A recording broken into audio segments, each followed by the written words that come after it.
Se creería que la historia de la banca surge paralela o después de la historia del dinero. Sin embargo, los estudios históricos demuestran que la banca se originó antes de la creación del dinero. Su historia comienza entre los comerciantes de Mesopotamia. Desde el año 2000 a.C., hacían préstamos de granos a agricultores y mercaderes de las ciudades de Fenicia, Asiria y Babilonia. Las operaciones se anotaban en tablillas de barro en templos y palacios, lugares seguros para guardar mercancías. Los depósitos, custodiados por estos protobancos, se mantenían inactivos sin generar ganancias. Tanto en Mesopotamia como en Egipto, se utilizaban los lingotes de plata por peso, pero no como monedas. Distintos códigos legales, como el código de Ur-Nammu, rey de Ur, el código de Esnunna, el código de Lipit Ishtar de Isim y el código de Hammurabi, el código antiguo mejor conservado, promulgado por el sexto rey de Babilonia, Hammurabi, formalizaron el papel del dinero en la sociedad civil, fijando pagos en cantidades fijas de pesos en plata para intereses de deudas, multas por delitos y compensación por diversas infracciones a la ley formal. Estos códigos venían a reflejar una realidad cotidiana de esa sociedad, en la que junto a la plata, que se reservaba para algunas transacciones, también se utilizaba el grano para medir el valor de los salarios o de los alimentos. En el antiguo Egipto, hace 5000 años, las cosechas se centralizaban en almacenes estatales, una especie de sistema bancario donde los lotes de grano se retiraban a cambio de órdenes escritas del depositante que luego se usaban para pagar deudas o impuestos. Según antropólogos franceses, la obsidiana de Anatolia fue usada como materia prima para la fabricación de herramientas en la Edad de Piedra y se utilizó ya en el 12.000 a.C. como una forma de dinero. Las semillas y especias o el ganado sirvieron como moneda de trueque desde el año 9000 a.C., pero al final se impusieron como medios de pago el oro, la plata y el cobre. Materiales no perecederos que estandarizaban un patrón para valorar los bienes.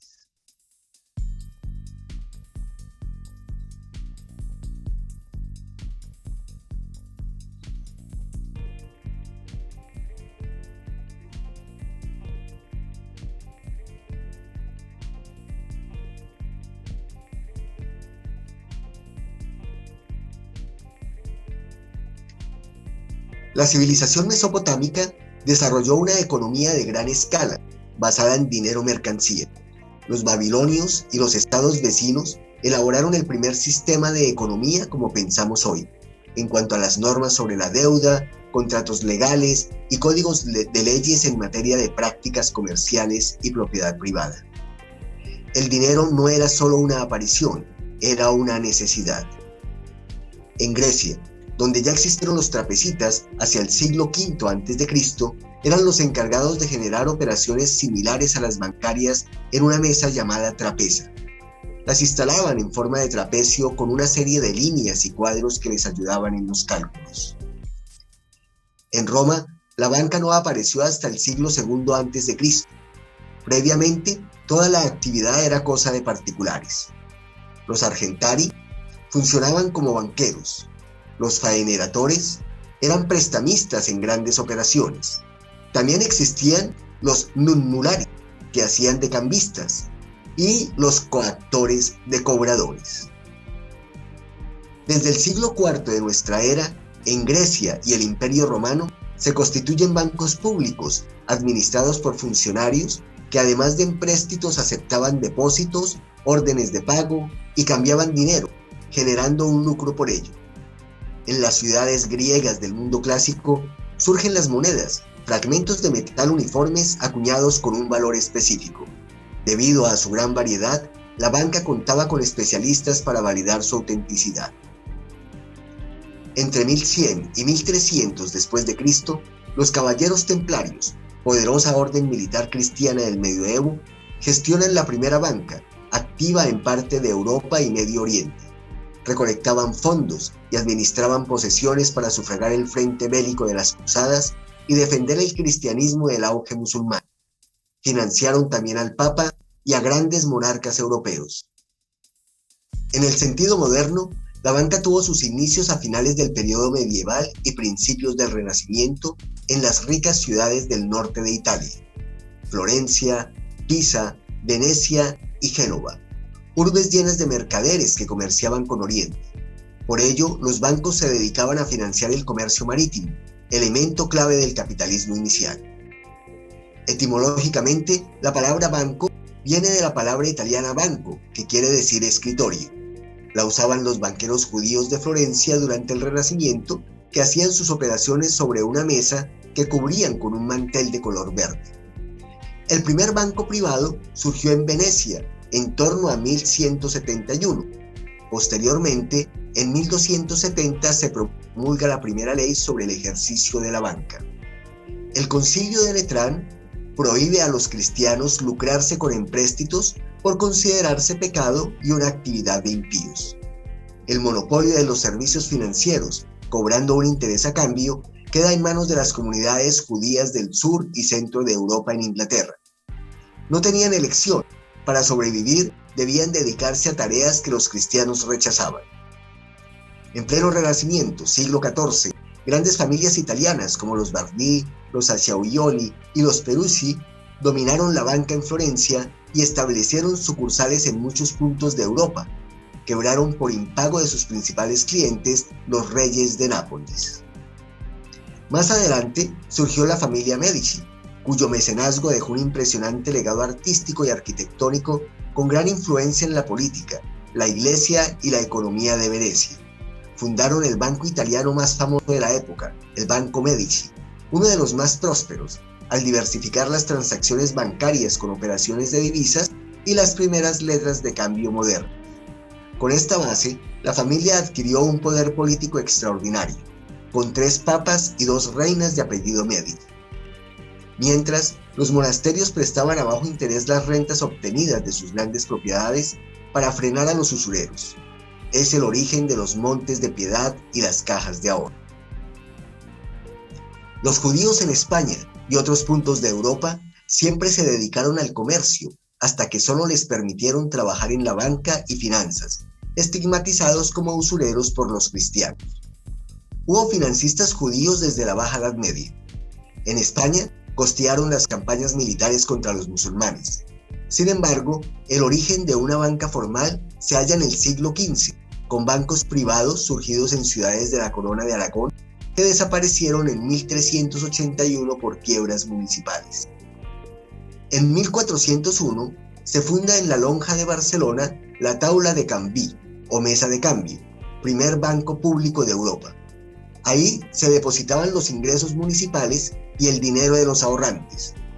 Llegó a contar con 1.500 cuentas de depósito. El rédito de sus fondos era para redimir la deuda de la hacienda pública y solo podía prestar a las autoridades del municipio.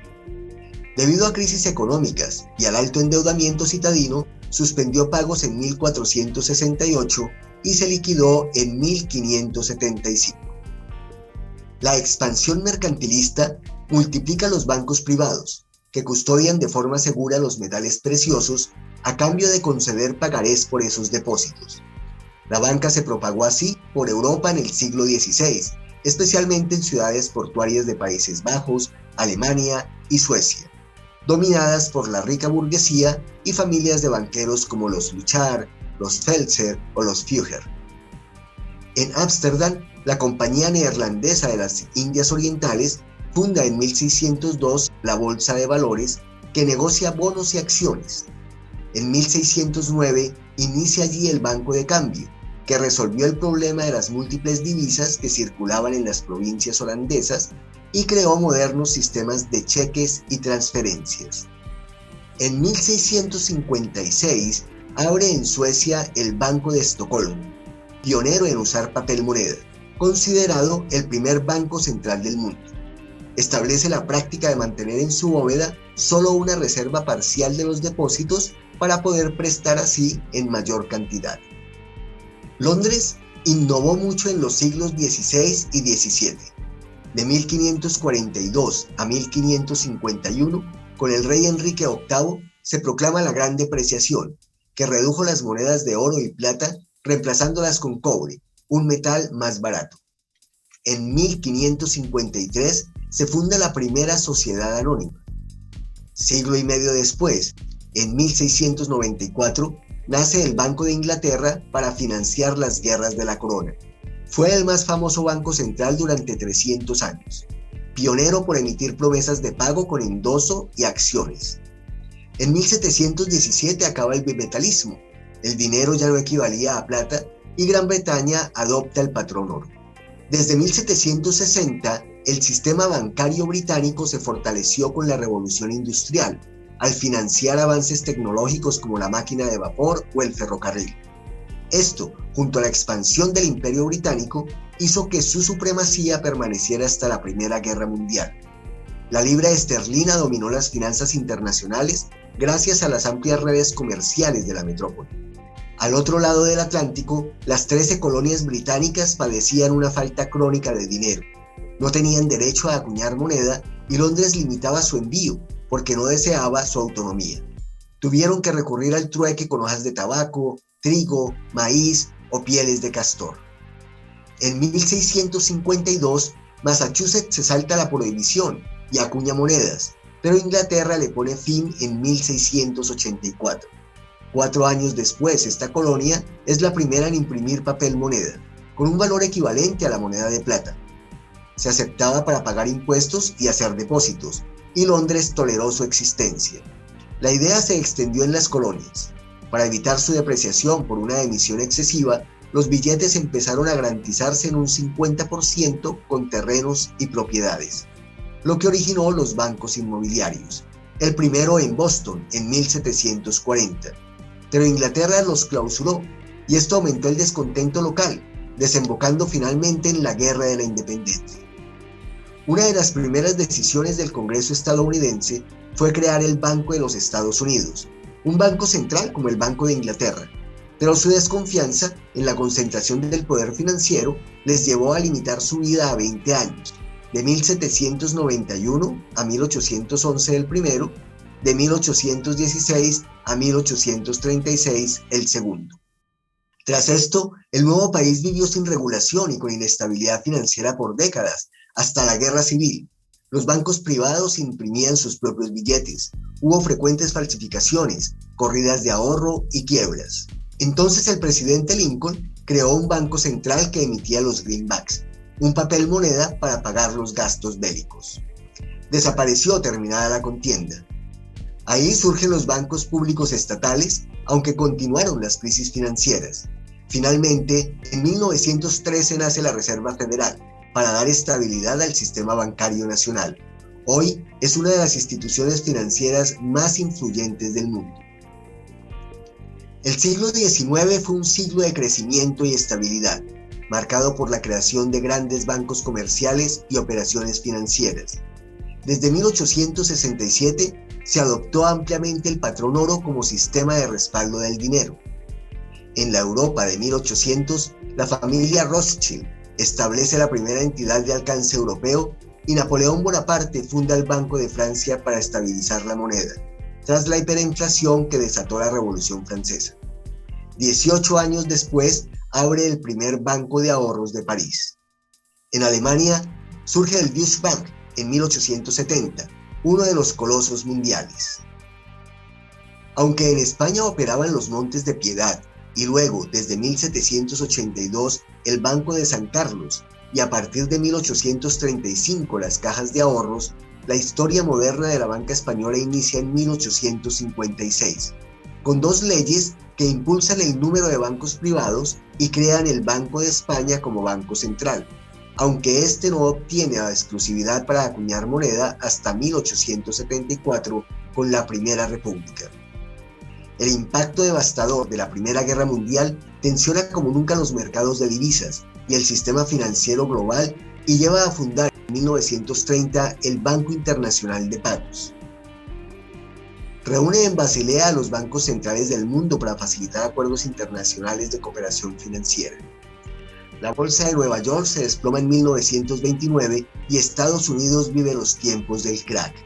Cerraron 9.000 bancos y se pulverizó 1/3 de la oferta monetaria. El presidente Roosevelt finiquita la convertibilidad del dólar en oro en 1933. Antes lo habían abandonado Austria, Canadá, Japón y Suecia. Es una era de proteccionismo, aranceles, inestabilidad, hiperinflación, razones que desembocan en la Segunda Guerra Mundial. En 1945, en el marco de las negociaciones previas al término de la Segunda Guerra Mundial, nace lo que a la fecha se conocería como el sistema financiero de Bretton Woods, llamado así por el nombre del complejo hotelero de la ciudad, New Hampshire, donde fue concebido. Integrado por dos instituciones fundamentales para entender las políticas de desarrollo que tuvieron lugar a partir de la segunda mitad del siglo XX, el Banco Internacional de Reconstrucción y Fomento, BIRD, y el Fondo Monetario Internacional, FMI. Concebido el primero, en un principio con el fin de ayudar a las naciones europeas en la reconstrucción de las ciudades durante la posguerra. Poco a poco fue ampliando sus funciones, creándose más organismos que funcionarían paralelamente a este, integrando lo que hoy conocemos como el Grupo del Banco Mundial. Hoy, el Banco Mundial es una organización multinacional especializada en finanzas y asistencia. Su propósito declarado es reducir la pobreza mediante préstamos de bajo interés, créditos sin intereses a nivel bancario y apoyos económicos a las naciones en desarrollo. Está integrado por 189 países miembros. Tiene su sede en la ciudad de Washington, D.C., Estados Unidos.